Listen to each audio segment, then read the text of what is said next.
Subalit, napakahalaga ng pananampalataya, subalit napakaliit ng pagkaunawa ng marami dito. Faith could really be gravely misunderstood, and you always have to take another look at faith. Thank you, Father, for life. Thank you for this day. Thank you for everything that you allow us to enjoy. Sa paglapit namin sa iyo, humihingi kami, Panginoon, ng pagpapatawad. Linisin niyo po kami para walang maging hadlang sa ating pag-uulayaw. Samahan niyo kami, Panginoon, turuan, akayin, pagalingin, palakasin, bigyan niyo kami ng kaliwanagan. Protect us from all evil men and evil spirits. Protect us from our own weaknesses. Allow us to see your face, to behold your beauty, and to receive blessings from you. Dalangin namin, Ama, kayo po ang maging tagapagsalita. Teach us, empower us. In the name of Jesus, your Son, our Lord and Savior, we pray. Napakahalaga po ng pananalig. Yan ang lahat-lahat sa katunayan. Kaya nga tayo narito ay dahil dyan. Needless to say, faith is all important. It is everything. Hebrews 11:6, and without faith, it is impossible to please God. Hindi natin mabibigyan ng kaluguran ng Diyos kung wala tayong pananalig. Faith is necessary in pleasing God. Faith above all else. Hebrews 11:1, meanwhile, says, now faith is the assurance of things hoped for, the conviction of things not seen. Pagka tayo ay may pananalig, ang inaasahan pa lang natin ay katiyakan na. At ito ang paliwanag at pagkakaunawa sa lahat ng hindi naman nakikita o naaabot ng isip. Faith assures. And in the face of insecurity, of difficulty, of all questions and mysteries, assurance is an important power in life. Assurance coming from faith gives hope. It gives peace and direction. Pag tayo nakakatiyak, hindi dahil alam, kundi dahil nananalig, nagkakaroon tayo ng pag-asa, kapayapaan at direksyon sa buhay. At ang mga taong ligaw, ang mga taong nawawala sa sarili, ang mga taong nakakalimot sa kahulugan ng buhay, yan ang kulang, pag-asa, kapayapaan, at direksyon na nagmumula sa pananalig. James 1:6-7. He who doubts is like a wave of the sea, blown and tossed by the wind, that man should not think he will receive anything from the Lord. Pag ang tao ay nagdududa, nag-aalinlangan, ay para lang siyang tubig sa dagat na kung saan itaboy ng hangin, nagiging alon at doon nagpupunta. Huwag daw dapat asahan ng ganong klaseng tao na may matatanggap siyang anumang pagpapala mula sa Diyos. Kailangan ng pananalig ay matibay at hindi puro alinlangan. Inversely, what is it saying is that faith procures God's provision. Faith receives God's blessing. Ito ang napakahalaga. Pag nananalig ka, mas mahalaga yung pananalig kesa sa sakripisyo, kesa sa pagpipilit na maging matuwid, na kahit anong pagtatangka natin, hindi natin na-perfect. Pero ang pananalig, ito ang papakilos sa kamay ng Diyos na magbigay, magbukas palad at magbigay ng pagpapala. Ephesians 2:8, for it is by grace you have been saved through faith. Isang mahabang usapin, pero ang kinakahinatlan lang, faith saves. Sino ang naliligtas? Yung nananalig. Romans 4:3, Abraham believed God and it was credited to him as righteousness. Sa pananalig ni Abraham, kahit marami siyang ginawang hindi pinakatama, kahit may mga ginawa siyang mali, siya'y inari, binilang, itinuring na matuwid sapagkat siya'y nananalig. Faith translates into righteousness. Kaya naliligtas ang nananalig hindi dahil siya'y banal, sapagkat ang kanyang pananalig ginagawang kabanalan. Pag siya'y nananalig, itinuturing siyang banal. Faith makes the believer righteous. Not his deeds, not her actions, but faith. So those who believe in God, those who believe in Jesus as Savior, become and are made righteous. Ano ang binanggit ng Panginoon tungkol sa pananalig? Let's take a look at Jesus on faith. What He says about it. And we should take another look at faith through the eyes and mouth of Jesus. Luke 17, 3-6. And this is the heart of the matter. Kanina, tiningnan lang natin yung ilang halaga ng pananalig. Pero ito ngayon ang talagang usapin na nais natin pag-aralan. Luke 17, 3-6. So watch yourselves. Kausap niya mga disipulo. If your brother sins, rebuke him. And if he repents, forgive him. If he sins against you 7 times in a day, and 7 times comes back to you and says, I repent, forgive him. The apostles said to the Lord, increase our faith. Pansinin ninyo ito, ang pinag-uusapan, forgiveness. Sabi ng Panginoon, kung nagkakasala sa inyo ang inyong kapatid, punahin ninyo at nang maitama. Kung magbagong loob, humingi ng patawad, patawarin nyo. At kung 7 beses magkasala laban sa inyo ang inyong kapatid, at 7 beses ding humingi ng tawad, 7 beses nyo ring patatawarin. Ang pinag-uusapan, forgiveness, kasagot-sagot ng apostles, increase our faith. Dagdagan nyo po ang aming pananalig. Patibayin nyo ang aming pananampalataya.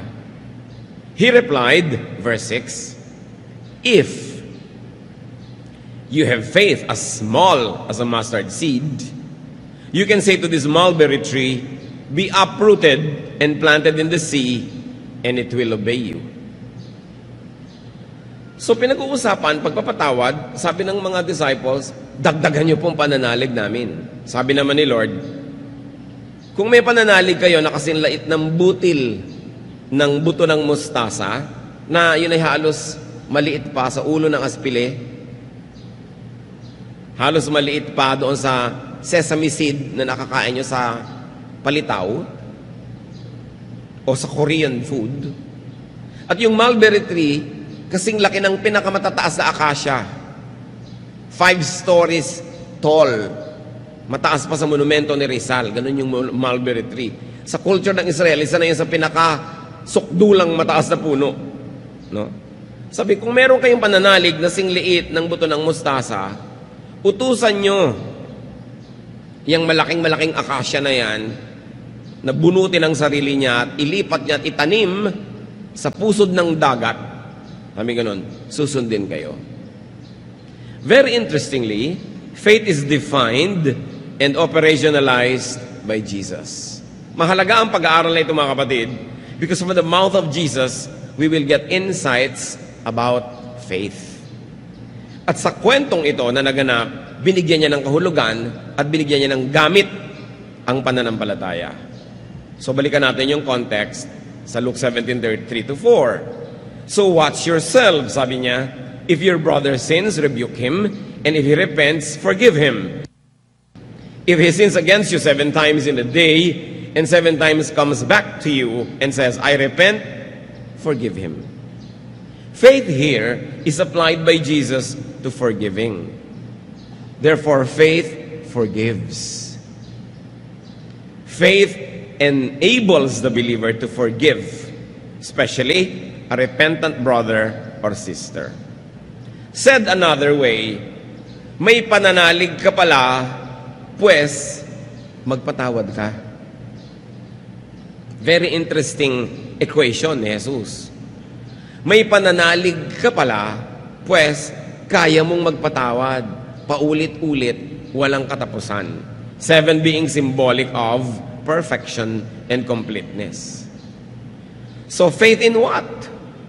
Biglang faith ang naging usapan. Sabi ng mga disciples, increase our faith. Well, faith in God's correctness in mandating it. Kailangan ng disciples, kailangan natin manalig na tama ang Diyos pag sinasabi niya magpatawad ka na walang katapusan. Alam niyo kung ba't mahalaga itong idiin? Marami sa atin hindi naniniwala sa Diyos sa lugar na yan, sa area na yan. Pag sinabi ng Lord, magpatawad ka, inisip mo lang, paano ko naman papatawarin yung kirida ng asawa ko?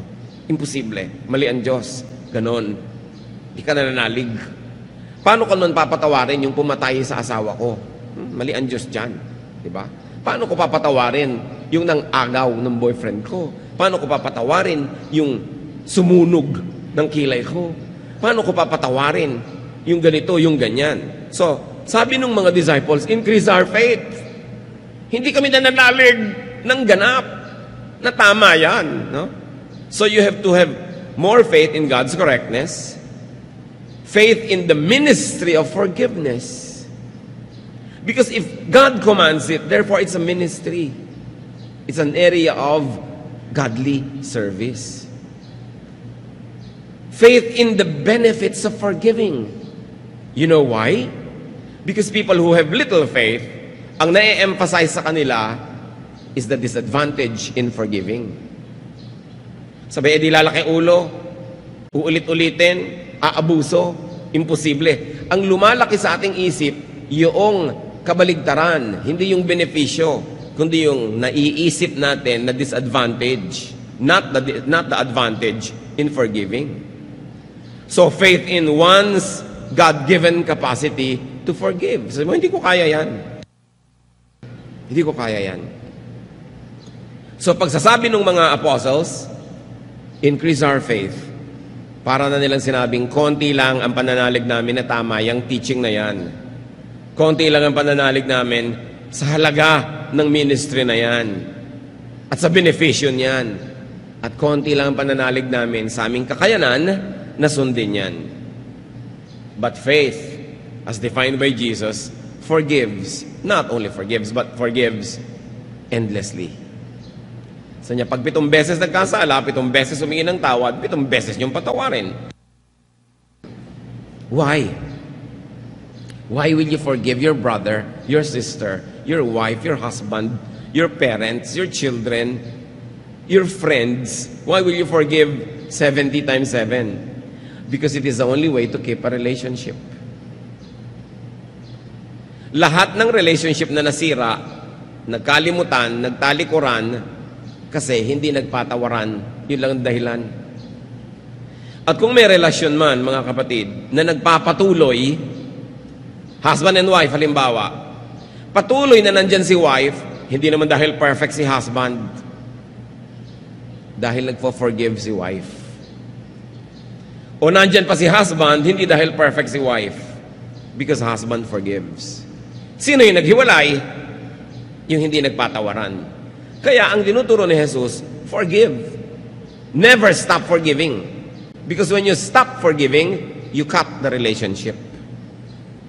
Kaya nakikita nyo, may mga mag-asawa, may magkapatid, magpinsan, magkaibigan. Matapos magsama ng matagal at maganda, ngayon hindi na nag-uusap.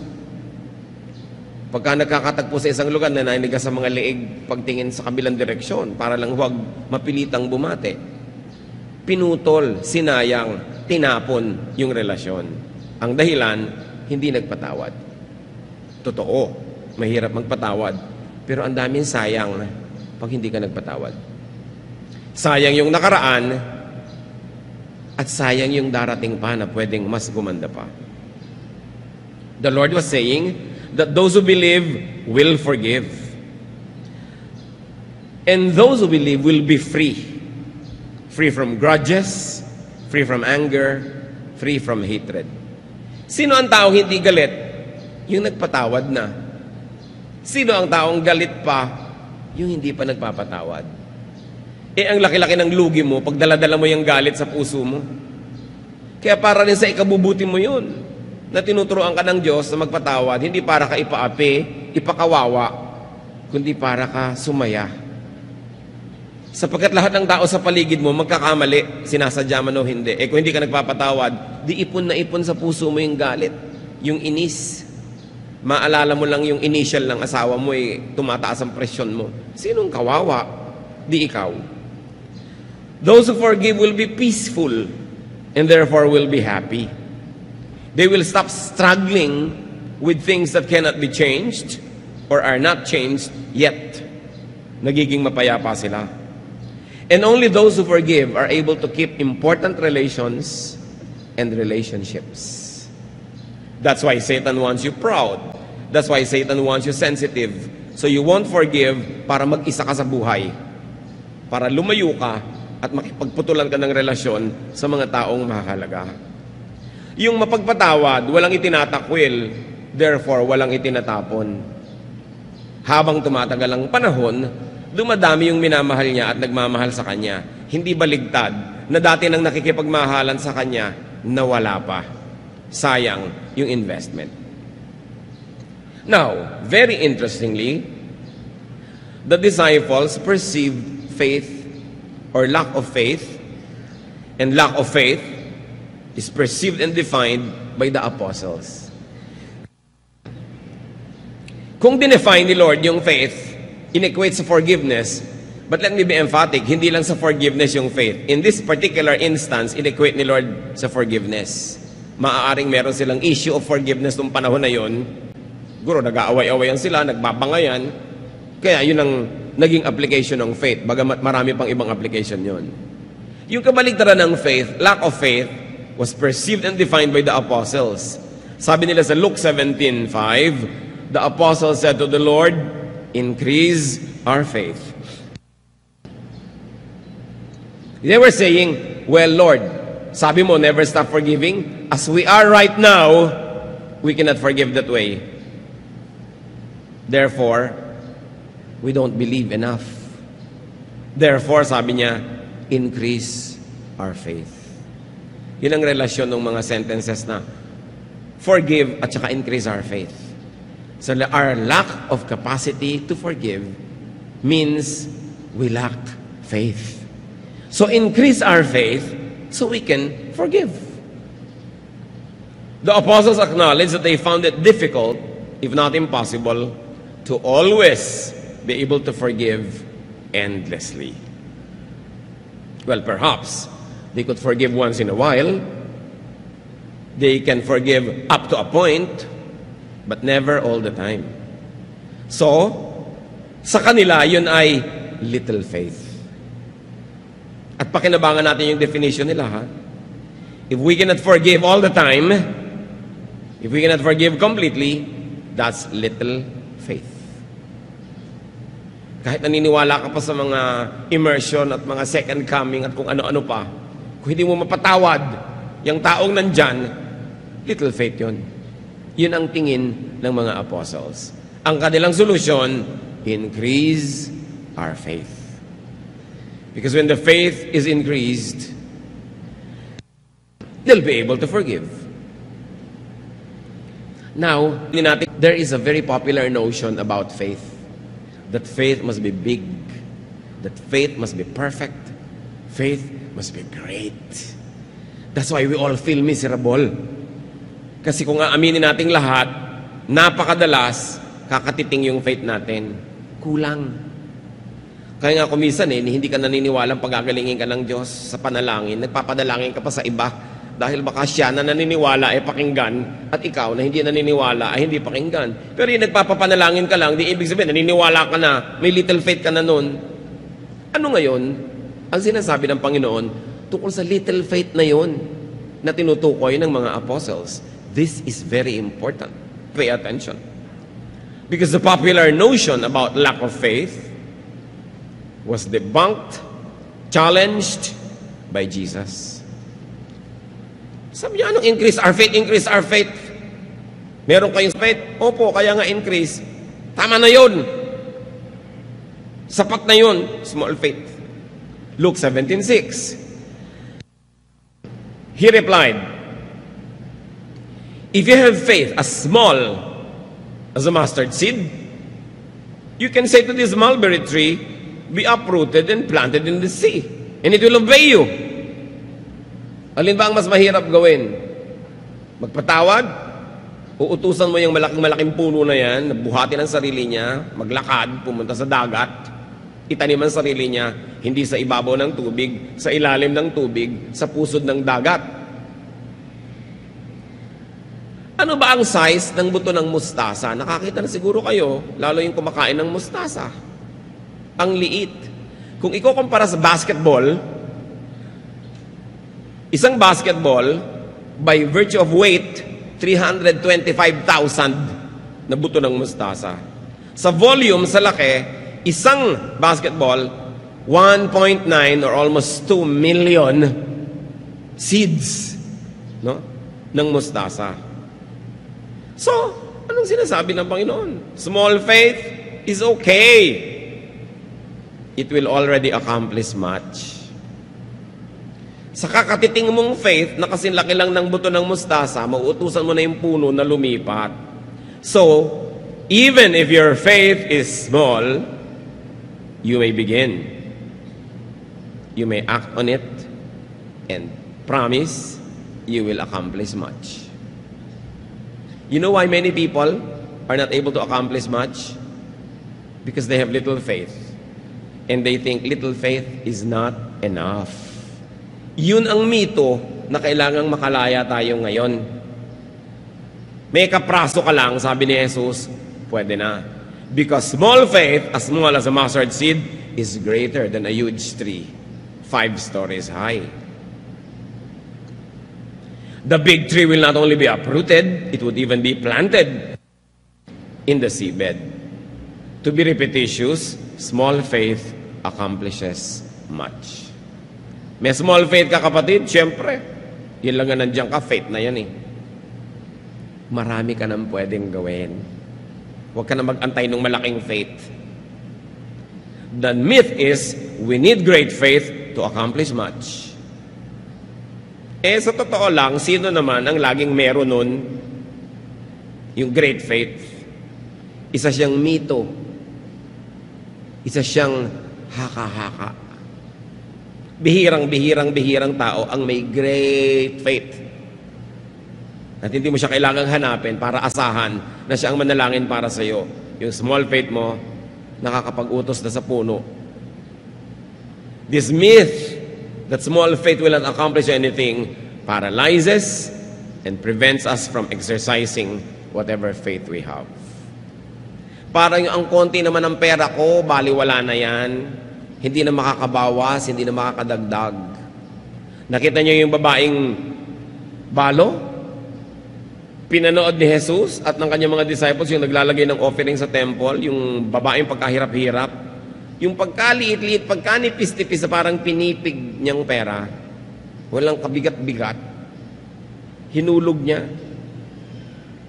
Siguro sasabihin ng iba, ang liit naman ito, it will not make a difference anymore, wag na lang. Pero sabi ni Lord, yung babaeng yan, she gave the most. Wala namang maliit sa Diyos eh. May malaki sa Kanya, no? Pero walang maliit. Wala naman talagang maliit. Subukan yung tingnan, yung pagkaliit-liit na butil ng buto under a microscope. Lumalaki. Sasabihin nyo, maliit ang butil ng bigas. Eh kung kuto kayo, maliit ba yun? Walang maliit. So, sabi ng mga disciples, increase our faith. In-increase ba ni Lord? Hindi. Jesus did not increase their faith. Very, very interestingly. Maganda sana ang prayer, pero hindi naman dininig. Jesus instead told them to exercise their faith, no matter how little they thought of it. Sabi niya, anong increase our faith? May faith kayo maliit, yan ang gamitin nyo. Jesus emphasized, maliit na faith, pwede na yan. Sa wakas, dumating din ang title ng message natin. Di ba? Pwede na yan. Huwag ka na maghintay ng great faith. Aabutin ka na lang ng second coming, wala ka pang magagawa. Ang liit-liit ng faith mo na kaya mo magturo ka na. Lalaki din yan pag nagtuturo ka na. Diba? Ang liit-liit ng faith mo na pwede kang magpastor, pwede kang mag-preach, pwede kang kumanta, pwede kang mag-serve, gawin mo na. Huwag ka na magantay ng big faith. Baka hindi ka nadat na nun. Kaya sabi ni Lord, anong papalakihin yung faith? Meron na kayong maliit yan. Maliit lang, marami na magagawa. So how do we apply this? You believe in God? You are a believer? Una, bumalik tayo sa unang konteksto ng kwento. Forgive all the time. Huwag ka mga tuwiran dyan, matigas ang ulo ng babae o lalaki. Habang sinasabi ko ito, sabi ko, hindi ko mapapargiba asawa ko. May faith ka nga, di ba? Exercise it. Forgive all the time. You can with just little faith. Hindi mo kailangan maging santo o santa o puon para magawa yan. Little faith is enough. Ang mito, hindi ko kaya. I need more power from God. I need more faith in God. Jesus says, no, kaya mo. Pwedeng-pwede na yung little faith mo. Do not wait for your faith to grow and to become great before you obey and before you act. Pag ginawa mo, tsaka mo palang malalamang, kaya mo pala. Kaya kapatid, kung ngayon lang for the first time, mula nung sinabi mong Kristiyano ka, ngayon ka lang maniniwala na kaya mo, gawin mo, forgive, and see that it will work. You have to obey first. Maraming Kristiyano hindi naman obedient, simba ng simba, basa ng Bible, turo ng turo, kanta ng kanta, but they don't forgive. Sabi ni Lord, kaya mo yan. Yan ang gawin mo. Sa larangan na yan, patunayan mong may pananalig ka. In fact, it is through exercise that small things will become big or bigger. Ano bang nauuna? Kayong mga marunong magtanim? Punla o bunga? Kayong mga negosyante, puhunan o tubo? Kaya sa faith, anong mauuna? Obedience or growth of faith? Obedience muna para yun mag-grow. Kayong mga nag-gym, ano bang nauuna? Exercise o paglaki ng muscle? Sabi mo, paglaki na ng muscle ko, tsaka ako magbubuhat. Hindi na mangyayari yon. Magbuhat-buhat ka ng konti-konti, lalaki yung muscle mo, padami ng nabubuhat. Ganon din yung forgiveness. Mag-aantay ka ng himala, lumaki yung pananalig mo para kayanin mo. Parang yun yung gusto lumaki ng muscle, naghihintay mo na lumaki bago siya mag-gym. Mag-gym ka muna. Mag-forgive ka muna, malalaman mong pwede. You can start with small faith. You can start with small investment. So little faith in God, yan ba ang ating problema? Huwag nyo problemahin. Meron ka na palang little, malaki yan. Just start your personal relationship with God. Little faith in what you could do, start believing and start acting on it. Do it. You have little faith in what others could do, start believing in them. Little faith in your talent, in your skill, in your capacity, start investing and relying on them. And you start encouraging others. You will accomplish much.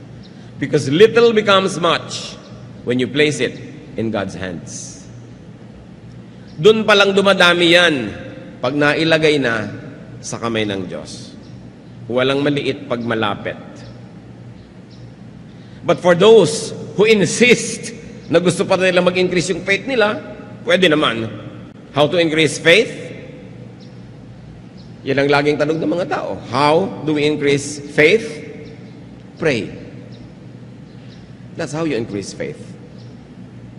Keep praying. Hindi naman pray for faith. Just pray.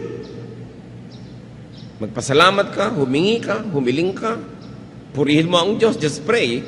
Because prayer and praying, no matter for what, increases and strengthens one's faith.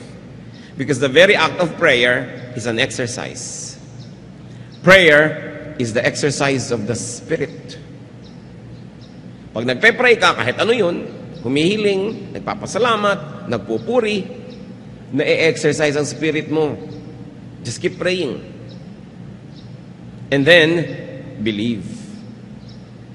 Choose to believe. Believing is a choice.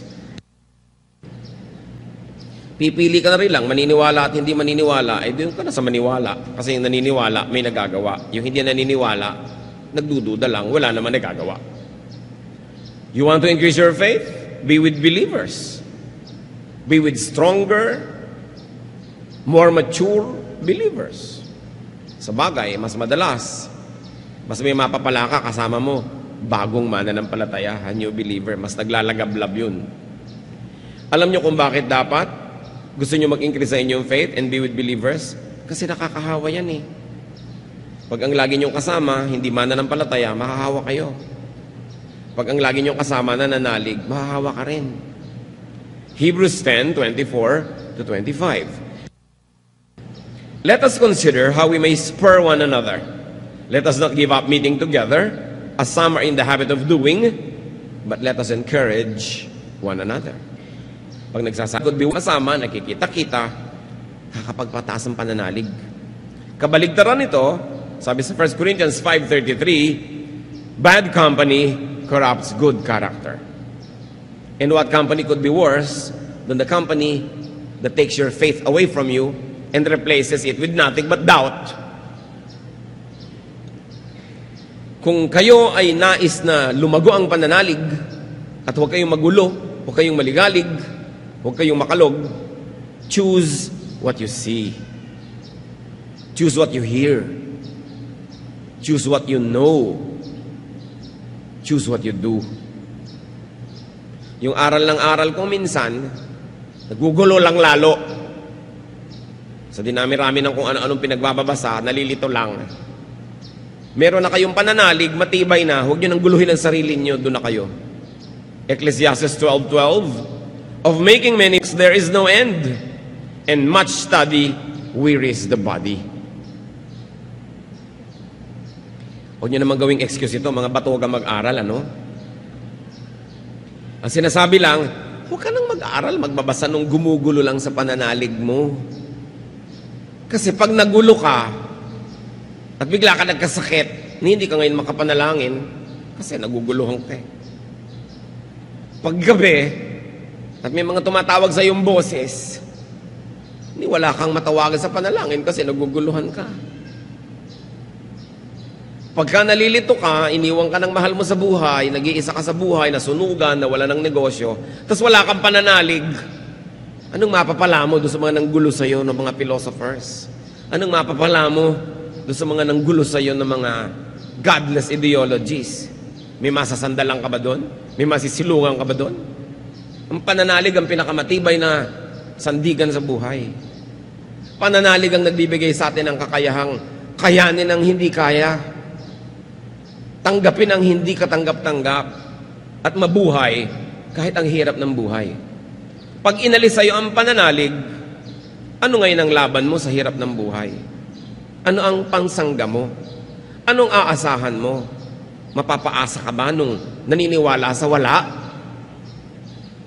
Pananalig ang napakalaking bigay sa atin ng Diyos para harapin ang lahat ng hirap sa buhay. Kaya kung nananalig ka na, at talagang paniwala ka na, tama na, huwag mo nang guluhin ang sarili mo. You have arrived. Yan naman pananalig eh. Sa dami ng nananalig, iba-ibang versyon yan eh. Iba-ibang kulay, iba-ibang hugis. So paniwala ka na, may darating na pinsan mo, iba yung pinaniniwalaan, guguluhin ka na naman. Anong gagawin mo ngayon pag nagulo ka? Kahalo-halo, naging bulang lang, naging salad na yung pananalig mo. Ano naman ang mapapala mo sa kanila sa oras na nalulungkot ka, nangungulila, natatakot? Mabibigyan ka ba ng tibay nung unbelief? No. It is belief that fortifies and strengthens you. It is precious. Belief, faith, no matter what shade, color, can strengthen you. Kaya tayo rin naman, huwag laging nanggugulo ng mga taong nananalig. Nananalig na talaga siya sa baptism by immersion. Huwag mo nang guluhin by baptism by injection. Di ikaw pa-inject ka, siya pa-immerse. Guguluhin mo pa, paniwalang-paniwala naman siya. Pag paniwala naman siya, tumatalab yun eh. It is faith that heals. May pananalig. Kaya huwag tumingin, huwag makinig, huwag sumama sa nakakagulo ng pananampalataya. Ano kaya mo? Kung may gugulo, kung may nanggugulo, itanong mo sa sarili mo at itanong mo sa kanya, ano ang mapapala ko sa pagpapagulo? Ano ang mapapala ko sa pagpapauga, pagpapahina ng faith ko? Will I have assurance and peace and hope in times that I need it? Can I transplant a mulberry tree into the bottom of the sea with unbelief? With confusion? No, only faith can do it. Can I move mountains with your philosophies? Mahalaga itinatanong. Alam mo naman kayo ng mga pananalig, parang smorgasbord. Parang eat all you can. Nakahatag, nakahain lahat.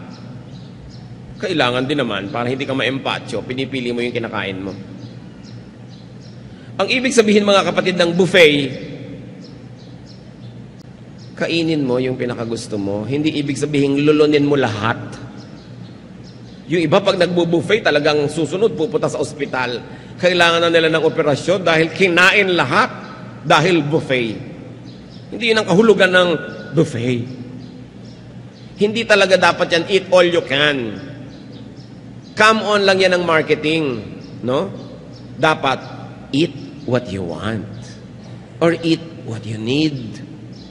Hindi pa tangkay ng pinya kinain mo dahil nasa buffet. Ganon din kumisa sa pananalig eh. Pinaniwalaan mo na lahat, sinundan mo na lahat, gulong-gulo ka na, hindi mo na malaman talaga kung ano ka ba.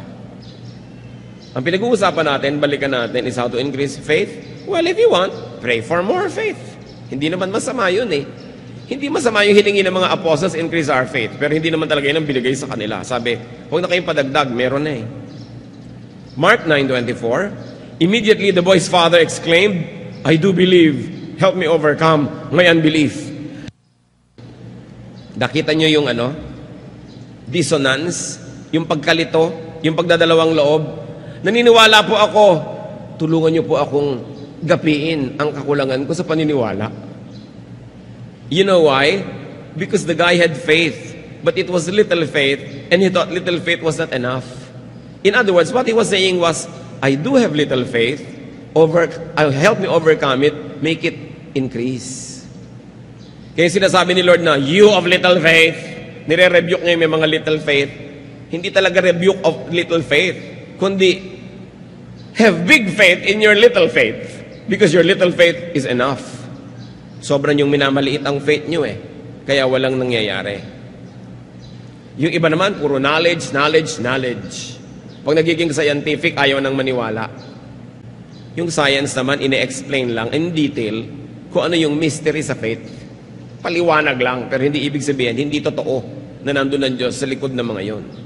Remember this, faith, not knowledge, is what moves mountains.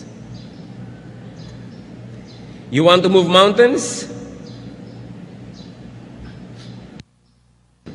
Have faith. Use, operationalize, and act on your faith. No matter how little it might seem to you. Yun ang pagpapalaki ng pananalig.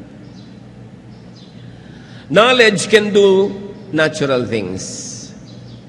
Knowledge can do the doable.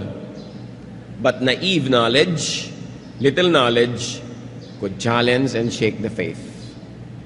It is not knowledge that should shake the faith. It is naive, little, simplistic knowledge that seems to contradict faith. However, faith does the impossible. Knowledge does the possible, faith does the impossible. Knowledge does the ordinary, faith can do great things. Consider the pyramids of Egypt. Talagang wonderful, hanggang ngayon hinahangaan. The pyramids were not made by knowledge, they were made by faith. Anong ibig sabihin natin? Well, knowledge was instrumental in the how, but it was faith that energized the why. Ngayon, alam niyo nang gumawa ng pyramid, gagawa ba kayo? Alam niyo lang, pero hindi na kayo siguro nanalig na dapat yung gawin, so wala kayong magagawa. Knowledge doesn't do anything. It is faith that uses knowledge to do great things. If small faith can do great things, what more could big and great faith do? Matthew 17:20, Jesus says, I tell you the truth, if you have faith as small as a mustard seed, you can say to this mountain, move from here to there, and it will move. Nothing will be impossible for you. The word impossible must not be in the vocabulary of believers. Do not belittle whatever faith you have at this moment. Do not belittle what other people have at this point. Never be stopped. Never be delayed by the myth of little faith. Kasi, sabi ni Jesus, pwede na yan. Little faith mo, sige na, go. You will accomplish great things. You will do mighty things with the faith as small as a mustard seed. Faith is our greatest wealth and strength and weapon versus hardship versus meaninglessness. Never let go of your faith. Increase it by using it. Ama namin sa langit, salamat sapagkat kahit munti, maliit na pananalig lang meron kami, marami na pala kami pwedeng gawin. Yung mga palang iniisip naming imposible, hindi imposible kung may konti lang pananalig. At dahil alam naman namin, Panginoon, na may konti kaming pananalig at least, then we should never be paralyzed. We should never be stopped from doing great things and believing that we could do more just because we think our faith is small. Patuloy mong ipaliwanag sa amin ang mga bagay na ito. Ipakita mo sa amin ngayon, Panginoon, ang mga magagandang bagay na dapat nagawa na namin noon pa, pero hindi namin nasimulang gawin kasi akala namin maliit lang yung faith namin lang mangyayari. Ituwid mo kami sa pagkakamaling ito. At nawa, Panginoon, sa iyong pagpapaliwanag ng aming isip, magawa namin yung mga dapat noon pa nagawa. At ngayon, magawa namin yung mga naghihintay pang mga dapat gawin sa buhay. Let's remain in the Lord's presence, brothers and sisters. Yumuko tayo, makipagniig sa Diyos, at nais kong hamunin ng bawat isa. Isipin nyo, yung mga gusto nyong isipin, gusto nyong gawin, na hindi nyo nagagawa dahil iniisip nyo hindi nyo kaya.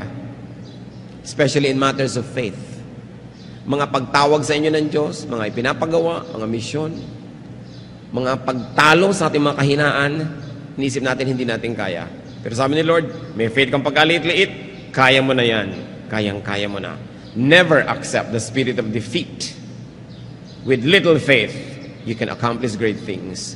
Makipagniig sa Diyos at magbulay-bulayan kung ano mga naghihintay na mga dakilang bagay sa inyong buhay na pwede nyo nang gawin with little faith and put that little faith in action. Lord, be with your people. Bigyan mo ang bawat isa ng personal na aplikasyon ng napakadakilang katotohanan ito. Be with the Lord in moments of silence.